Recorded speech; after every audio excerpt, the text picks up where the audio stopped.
क्या माँ, आपने गीजर ठीक नहीं करवाया क्या? अरे हाँ, मैं बताना भूल गई। अरे वो मिस्त्री आया था, कह रहा था कि इसमें बहुत खर्चा है, तो इसे ठीक कराने से बढ़िया है कि नया ही ले लो। अच्छा, तो नया ले लो ना फिर। कैसे ले ले बेटा, घर की हालत तुझे पता नहीं क्या।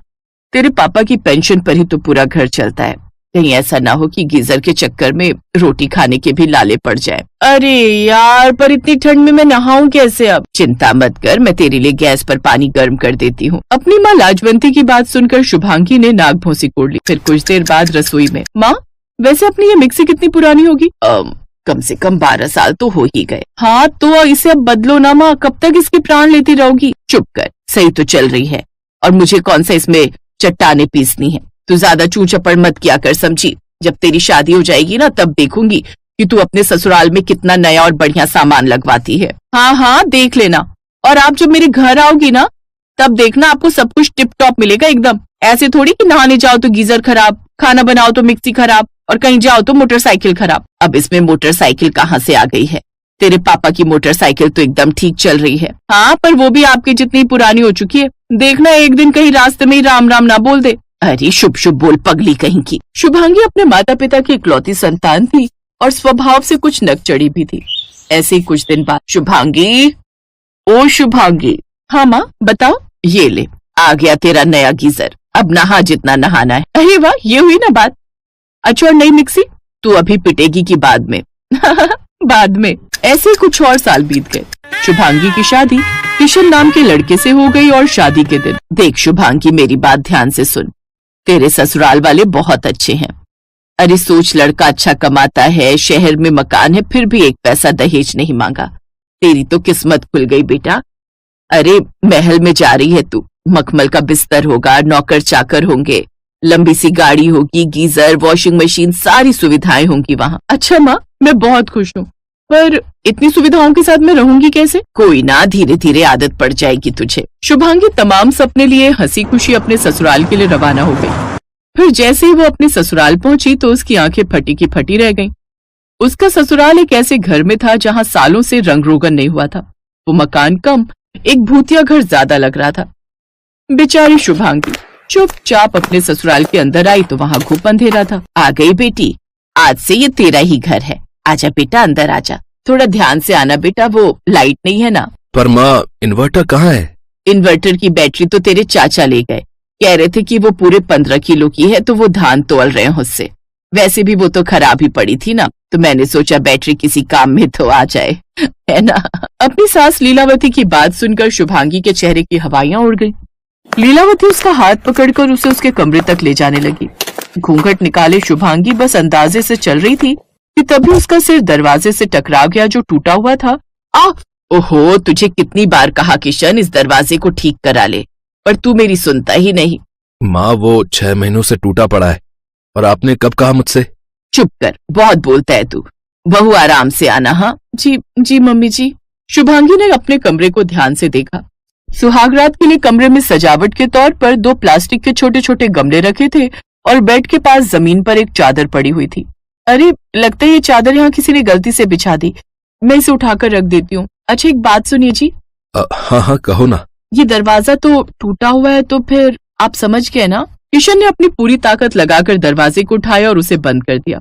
ये देखकर शुभांगी ने राहत की सांस ली, लेकिन दिक्कत ये थी कि अब वो कुंडी खुलने का नाम ही नहीं ले रही थी। इसे जल्दी खोलिए वरना लोग क्या कहेंगे कि हमने अभी से कुंडी लगा ली। दोनों पति पत्नी दरवाजे को खोलने की कोशिश करने लगे, पर वो उन दोनों से खुला ही नहीं। तो थक हार कर दोनों जाकर बेड पर बैठ गए, लेकिन जैसे वो बैठे तो उनका बेड टूट गया और वो दोनों जमीन पर गिर पड़े। अरे क्या किया? हाँ, नहीं माँ, ऐसी कोई बात नहीं है। पलंग तोड़ दिया क्या किशन? चिंता मत कर, देख जमीन पर चादर बिछी होगी, गद्दा डाल ले जमीन पर और उसी पर चादर बिछा ले। अच्छा, तो इसीलिए माँ ने जमीन पर चादर बिछाई थी। देखा, मेरी माँ कितनी समझदार है। शुभांगी ने गुस्से से किशन को देखा। फिर आधी रात को उसे प्यास लगी तो वो चुपचाप उठी और पानी के लिए फ्रिज ढूंढने लगी। उसने मोबाइल की रोशनी में फ्रिज ढूंढी निकाला, लेकिन जैसे ही उसने फ्रिज खोला तो उसने देखा कि उसके अंदर तो नमकीन, बिस्कुट और चीनी का डिब्बा रखा हुआ था। हे भगवान, ये क्या है? क्या हुआ बहू, क्या ढूंढ रही हो? पानी मम्मी जी। अच्छा पानी, वो तो नीचे घड़े में रखा है। ये फ्रिज तो खराब पड़ा है, तो इसमें बिस्किट, नमकीन और चीनी रखने लगे। चींटियां नहीं घुस पाती ना फ्रिज में, इसीलिए। शुभांगी के होश उड़ चुके थे। वो किसी लाश की तरह अपने कमरे की तरफ बढ़ गई। अब उसके मन में कोई उत्साह नहीं था और ना ही कोई उमंग थी। फिर अगली सुबह, मम्मी जी ये गैस नहीं जल रही। अरे वो सिलेंडर खत्म हो गया, तो तुम चूल्हे पर ही बना लो चाय। वैसे चूल्हे पर बढ़िया स्वाद आता है चाय में, है ना किशन? हाँ माँ, हम तो रोज ही पीते हैं। इसी तरह शुभांगी ने चूल्हे पर चाय बनाई। फिर जब वो नहाने गई तो उसने बाथरूम से ही आवाज लगाई, मम्मी जी ये गीजर कैसे ऑन होगा? अरे अरे वो गीजर नहीं है, वो तो गीजर का बस खोखा है। उसके अंदर देख, साबुन, तेल, शैम्पू सब रखा है। दरवाजे के पीछे देख, वहाँ पानी गर्म करने वाला लट्टू रखा है। बस तार जोड़कर उसे बाल्टी में डाल दे, पानी झट से गर्म हो जाएगा बेटा। शुभांगी किसी तरह नहा धोकर बाथरूम से बाहर आई तो उसने बड़ी हिम्मत करके अपनी सास से पूछा, माँ जी वॉशिंग मशीन कहाँ है, कपड़े धोने हैं। अरे क्या 3-4 कपड़ों के लिए मशीन चलाएगी, वहीं बाथरूम में हाथ से धो ले। जी पर डिटर्जेंट कहाँ रखा है? वो देख, वो वॉशिंग मशीन रखी है ना, उसका ढक्कन खोल, उसी के अंदर रखा है सारे साबुन, ब्रश। और सुन बेटा, उसमें से बर्तन धोने का साबुन भी निकाल लेना, खत्म हो रहा है। शुभांगी को अब खुद से ज्यादा तरस अपने ससुराल वालों पर आ रहा था। फिर उसे अचानक अपनी माँ की बात याद आई। कोई बात नहीं, धीरे धीरे आदत हो जाएगी। अपनी माँ की बातें याद कर शुभांगी ने अपना माथा पीटा और वहां से चली गई। लेकिन इसके बाद धीरे धीरे शुभांगी को अपने ससुराल में एडजस्ट करना सीखना ही पड़ा। उसके ससुराल में हर रोज कोई ना कोई चीज खराब हो जाती और किशन जुगाड़ से उसे फिर 1-2 दिन के लिए ठीक कर देता। ऐसे ही एक दिन, मम्मी जी आपको नहीं लगता कि अब हमें कुछ चीजें बदल देनी चाहिए? अरे अरे कैसी बात कर दी तूने, सब ठीक ही तो चल रहा है, तू चिंता मत कर, तुझे भी आदत हो जाएगी इस सब की। देख बेटा, पैसा बचा कर चलना चाहिए हमेशा, बुरा वक्त आने पर काम आएगा। शुभांगी समझ गई थी कि उसके ससुराल का कुछ नहीं हो सकता। एक तरफ लीलावती खराब सामान का इस्तेमाल कर पैसे बचा रही थी, तो दूसरी तरफ कुछ और ही होने वाला था। एक दिन लीलावती बिजली के लट्टू से पानी गर्म कर रही थी और वो अपने पुराने खटारा फोन से किसी को फोन भी लगा रही थी। तभी उसका फोन हाथ से छूटकर उसकी बाल्टी में गिर गया। फोन बचाने के चक्कर में लीलावती ने करंट वाली बाल्टी में हाथ डाल दिया। अरे जल्दी यहाँ आइए, मम्मी जी को करंट लग गया है। शुभांगी की बात सुनकर किशन झट से आया और अपनी माँ को गोद में उठाकर अपने कमरे की तरफ लेकर दौड़ा। रीमा, तुम बिल्कुल चिंता मत करो, मैं तुम्हें अभी अस्पताल ले जाता हूँ। किशन ने जल्दी से लीलावती को दरवाजे पर बिठाया और बाइक स्टार्ट करने लगा। लेकिन अंग्रेजों के जमाने की वो बाइक किशन हिंदुस्तानी से स्टार्ट ही नहीं हो पाई। फिर लीलावती और शुभांगी ने बाइक को धक्का दिया, तब जाकर बाइक स्टार्ट हुई और किसी तरह वो लोग अस्पताल पहुंचे। क्या हुआ, डॉक्टर ने क्या कहा? कुछ नहीं, कह रहे पर गंभीर चोट है, ढेर सारे टेस्ट लिखे हैं और 1 लाख रुपए भी जमा करवा लिए। अरे 1 लाख का तो मुद्दा भी नहीं था, हे राम। देखा माँ जी, सस्ता सामान पड़ गया ना महंगा। ओहो, अब और नहीं रुका जा रहा, चल ही जाती हूँ बाहर, कोई तो बता ही देगा कहाँ है बाथरूम। ये सोचकर नई नवेली दुल्हन कला अपने छोटे से कमरे से बाहर निकली और फिर बाहर आते ही अपनी सास करुणा से जा टकराई। अरे कौन है? जी माँ जी मैं हूँ, माफ कीजिएगा, वो घूंघट की वजह से आपको देख नहीं पाई। अरे पर कमरे से बाहर निकलने की जरूरत क्या थी? चल अंदर चल, बाहर सारे मर्द बैठे हैं। माँ जी वो मुझे बाथरूम। अपनी बहू की पूरी बात सुने बिना ही करुणा उसे वापस कमरे में धकेल लाई और फिर, क्यों री, तुझे रत्ती भर भी शर्म ना है? बाहर सारे मर्दों के सामने क्या बोले जा रही थी? माँ जी मुझे बाथरूम जाना है, बस वही पूछ रही थी कि कहाँ। क्या कहाँ? यहाँ घर के पीछे खेत में चली जा। वैसे तो यहाँ सारी औरतें दिन छिपे ही जाती हैं, लेकिन अब तुझ में सबर ही नहीं तो चली जा भी, पर याद रहे घूंघट जरा भी ऊपर नहीं होना चाहिए। माँ जी पर खेत में? हाँ तो घर के आंगन में जाएगी क्या? माँ जी घर में बाथरूम नहीं है क्या? छी छी छी छी, घर के अंदर ये सब करने की गंदी आदत तुम शहरी लोगों की होगी, पर यहाँ गांव में हम बहुत साफ सफाई से रहते हैं, समझी?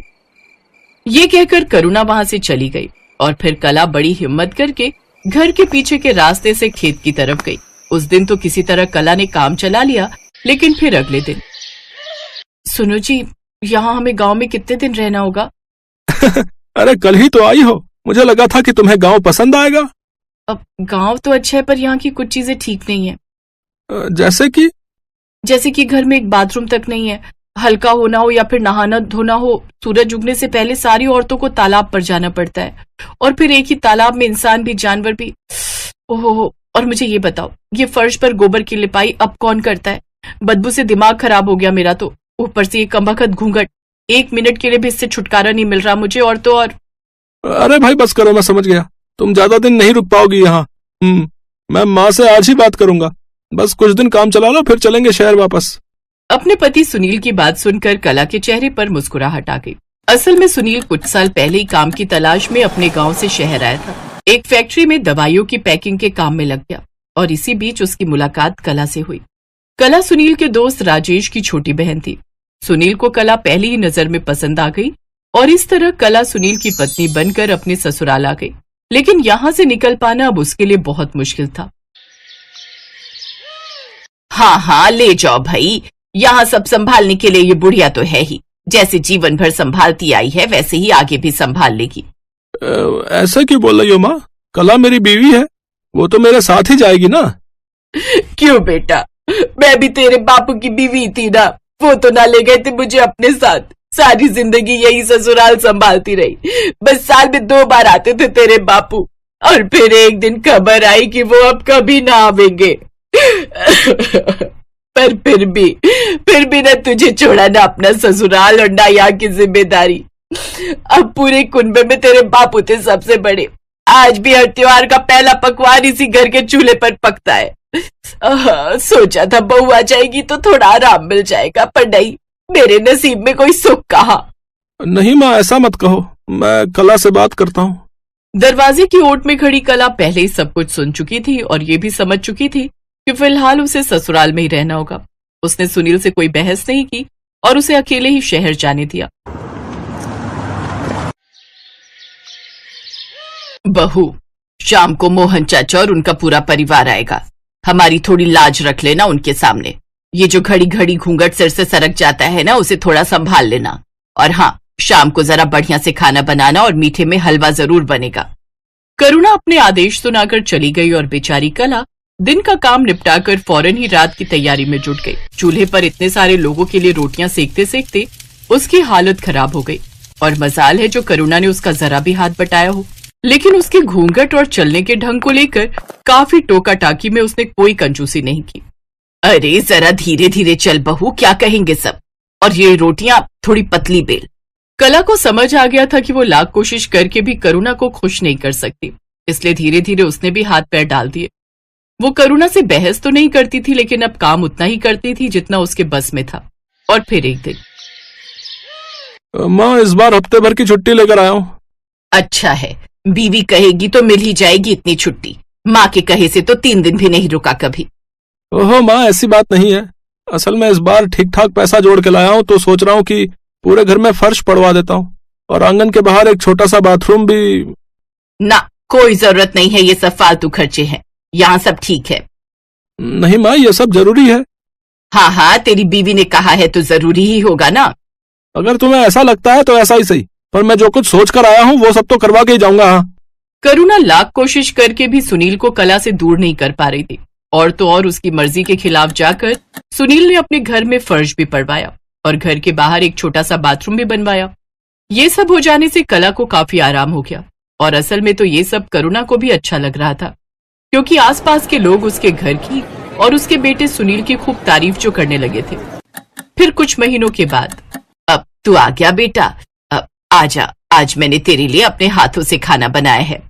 बहुत बहुत धन्यवाद माँ। कला ये पैसे रख लो, इस बार छत की मरम्मत और पुताई का काम करवाना है। जी ठीक है।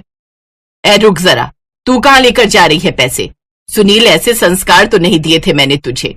माँ के रहते अपनी बीवी के हाथों में अपनी कमाई दे रहा है, तुझे शर्म नहीं आई ऐसा करते हुए? नहीं माँ, बिल्कुल शर्म नहीं आई, क्योंकि ये मेरे अकेले की कमाई नहीं है, इसमें कला की भी कमाई शामिल है, जो मेरे साथ वो भी इस घर पर खर्च कर रही है। हैं? क्या बोल रहा है ये? कब से मतलब कि ये कहाँ से कमाने लगी?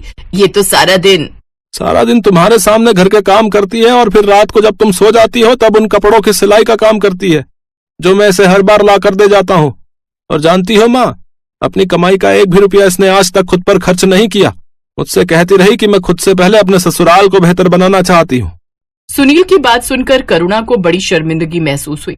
वो फौरन कला के सामने हाथ जोड़ते हुए बोली, मुझे माफ कर दे बेटी, मैं तुझे हमेशा खरी खोटी सुनाती रही, और तू सब कुछ सहकर भी इस सड़े गले ससुराल को संवारती रही। लेकिन अब बस, मैं भी अपनी सड़ी गली सोच को बदलूंगी। आज से तू कभी किसी के सामने घूंघट नहीं करेगी और अपने पति के साथ शहर में जाकर रहेगी अपने हिसाब से। नहीं माँ जी, ना तो अब मेरा ससुराल पहले जैसा है और ना ही आप, तो मैं यहाँ से जाना क्यों चाहूंगी। हाँ माँ, अब कोई कहीं नहीं जाएगा। अब से मैं हर हफ्ते शहर जाकर ऑर्डर पर कपड़े लेकर आऊंगा, जिन्हें सिलने के काम में हम दोनों कला की मदद करेंगे। मैंने पूरा हिसाब लगा लिया है, ऐसे हम ज्यादा कमाई भी कर सकेंगे और हमेशा साथ में भी रह सकेंगे। हाँ। तो इस तरह कला ने अपनी मेहनत और सही सोच से अपनी किस्मत बदली और उसका सड़ा गला ससुराल उसका खुशियों से भरा संसार बन गया।